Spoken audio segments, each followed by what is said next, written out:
Alright, so if you're watching this, we're going to talk about podcast gear today. I'm relatively new to podcasting. I'm only about 10 episodes in, but I know right before I got started, I was doing a lot of research about equipment and stuff, so I think I can, just chime in a little bit on that. So this is what I use. I'm going to talk about why I chose them, what I think about them, and if I could go back and restart, would I buy them again? So the thing that you're probably most invested in or searching the most of are microphones, and you've probably seen this guy a lot, Shure SM7B. The reason I got it was obviously because it's everywhere, so I assumed that it's gonna be giving me the best quality.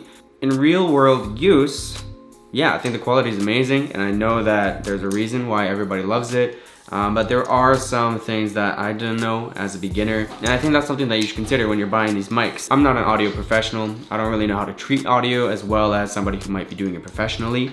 I myself have just been a videographer and a photographer for the last few years, so I have like a little bit of knowledge and background, but not too much. So to get the best possible sound out of this guy, I don't think I'm doing it justice, to be quite honest. So there's that. The other thing with this is the kind of range of motion when you attach it to one of those mic stands, which we'll be getting into next.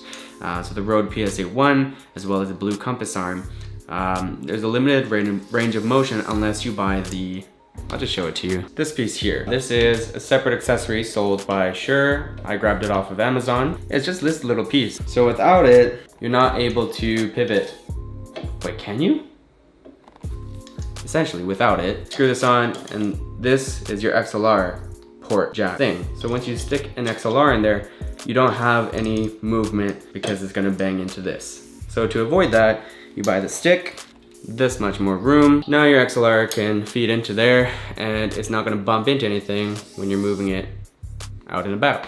Okay, so I have it set up on this accessory here, and this is the other thing about the SM7B that you might not have known about, and that is the amount of gain that it requires in order to sound, or in order to hear it, really. Right now I'm recording into my Zoom H6, which is right here. As you may or may not be able to see, it's at level 7 right now, which isn't bad, but there's a lot of noise and the noise floor is fairly high. It doesn't help that I have a particularly quiet voice, so what a lot of people recommend is a cloud lifter, especially if you're recording into something like the Zoom H6, which doesn't have enough gain to really get clean audio out of this mic. So depending on what you're recording into, you might find that it's a little bit too quiet. You might find yourself looking at something like this, a cloud lifter or a FET head or something, some preamp, inline preamp I think is what it's called. The one input is called the CL1. In this case, I have the CL2, so I can run 2 mics into it. So that's, again, extra cost there. About, I think, $150 is what I spent. Canadian, and then obviously I had to buy another XLR cable. So if you're just starting out, you might think that you just need to buy this mic, but depending on what you're recording into, you're gonna need something like this maybe, as well as this little accessory to extend the length of the microphone. So that's the Shure SM7B. Again, great quality mic. I don't know if it's just me, but I feel like I'm not getting the most out of it because I'm not the best at post-processing. And definitely I didn't really expect to buy all of this. But to be fair, it's because my audio interface that I had supposedly had enough gain to power this thing, but it died on me, and then I decided to pick up an H6 because it was on sale, and then turns out there's not enough gain apparently. So that's why I ended up having to buy this. Anyway, so that's the Shure SM7B, and then now I'll switch back to the Rode VideoMic Pro Plus for a little bit, and then I'll show you the next mic. Okay, so the second mic we're looking at is by a company called Electro Voice. It's a mic called the RE20. Nice and pretty. I like the look of it. Depends on the person though. God, my hair.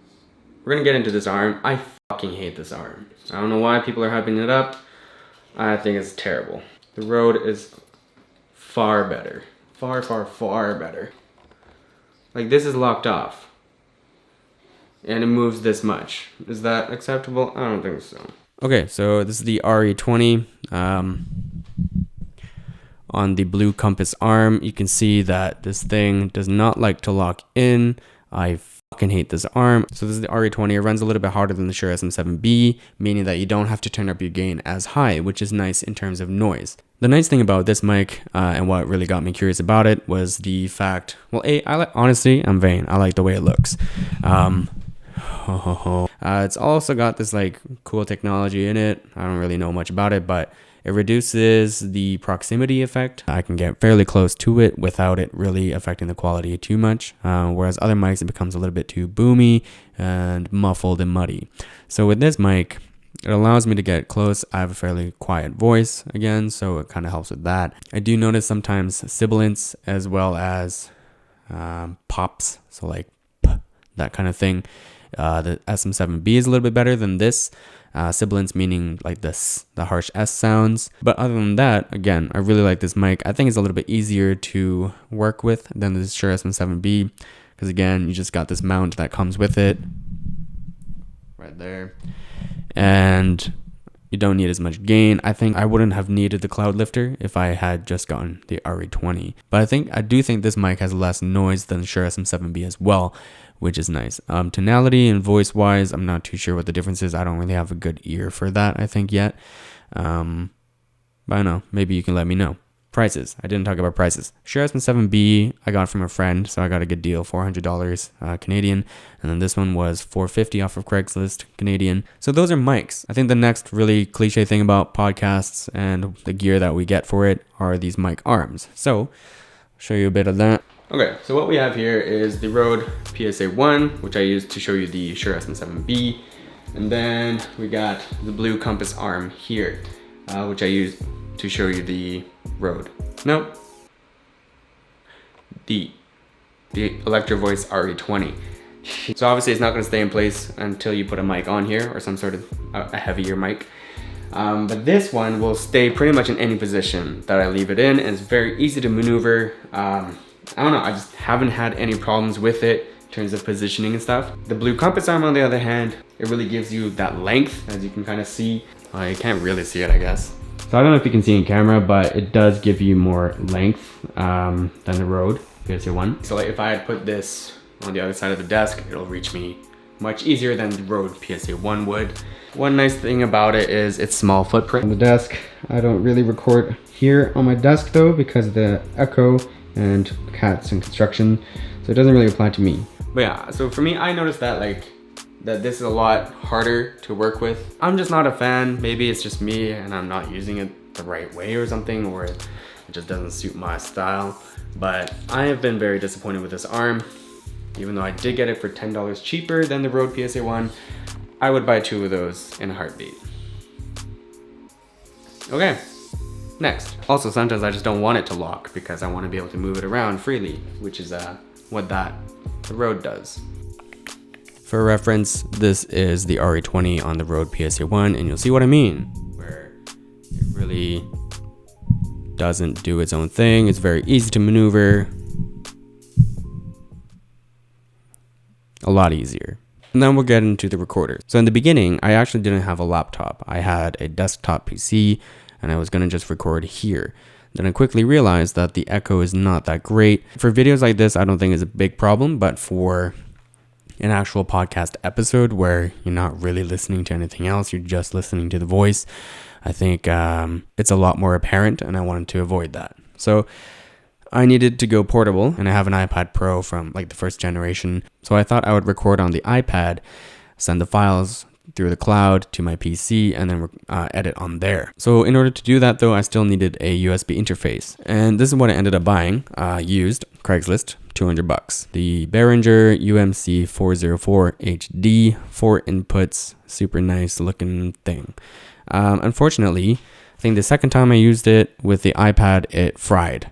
Short-circuited. Now if I plug it in, it just freaks out and nothing works. So maybe sometimes it's better to buy new, is what I learned, but also just don't do iPad stuff. This short-circuited while I was with a guest and trying to record. So in my rush, I went out and bought a Zoom H6, which was on sale. Now, as I was talking about before, this does not have enough gain in it to fully power the Shure SM7B without introducing a lot of noise, but it is better than the Zoom H4n is what I'm hearing. But regardless, with both, is recommended to buy a cloud lifter, according to my research. What I should have bought in hindsight is the Zoom F4, I believe, field recorder. Apparently that has enough gain. But yeah, so that's what happened. And that's why I ended up buying the Zoom H6.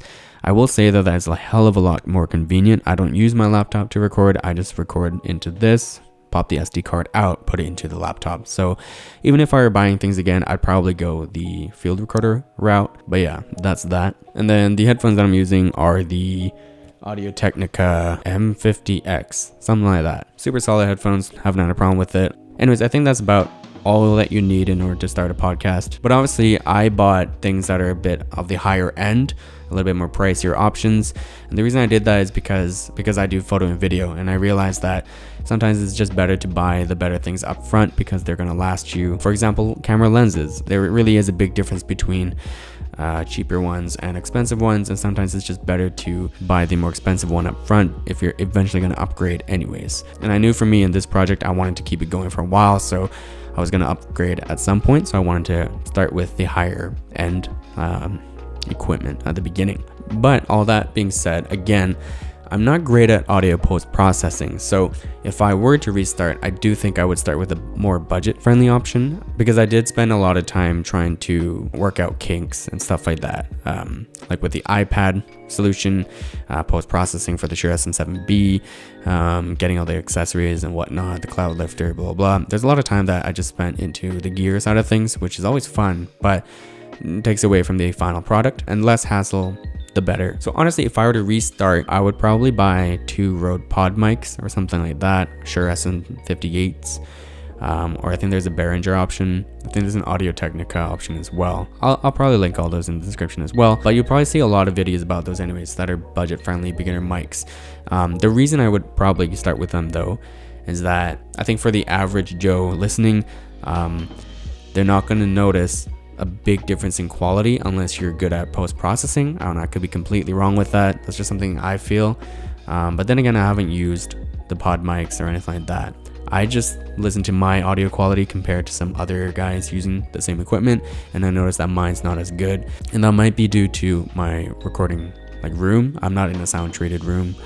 And also, yeah, just post-processing skills. So being a beginner, I think I can get as good results with beginner equipment. And the other thing with that is that I think those mics aren't as gain hungry as the SM7B, so I wouldn't have needed a cloud lifter, which means less things to set up and clean up after, especially for me, I just don't have space. So because of that, I probably would have gotten 2 budget mics to get rid of the need for a cloud lifter. And then I like this portable option of the Zoom H6, so I probably would have gotten the Zoom F4 just to future proof, and then eventually I can upgrade those both to Shure SM7B or 2 RE20s. These mic arms I probably wouldn't have bought. I would have bought just cheaper stands. I say that though because I haven't used it. It might have introduced more noise or bumps against the arm. But I don't know. I probably would have gotten just normal mic stands that are heavy duty enough to hold mics like these. And I think that's it. I would have used these headphones regardless. I was using them for video editing, so I just had a pair. But I probably would have gotten these or the cheaper version, I think the 30s or the 40s. I forgot one piece of equipment. So this is a headphone, 4-way headphone amplifier. So you probably noticed that all my equipment I bought thinking that I might do 4 guests in the future, or just one of the options instead of just 2 inputs. But pretty much everybody plugs their headphones into this. This amplifies the signal so that everybody can hear. Apparently if you just do splitters or something, it kills the volume in half, something like that. Maybe I got duped by the salesman at Tomley, but I don't know. It's been working pretty well so far. Anyways, I think that wraps it up for the gear that I'm using for this podcast. If you're interested in the podcast, links down below. It's called We All Have Casts. It's a podcast that centers around the writing of, reading of, and the reflection around thank you letters. So yeah, if you could go check that out, that'd be great. I love gear. And if you're a beginner or an aspiring podcast host, you're probably infatuated by gear as well. My honest thoughts though are just that shit dies pretty fast. So just buy what you want, what you can actually, and just get it off the ground, I think. Because yeah, audio is a whole different beast. And I wish I was much better at post-processing, but I'm not. But yeah, thanks for watching. Check out the podcast. If you have any questions, comment down below. Send me an email, DM. I don't care. Bye.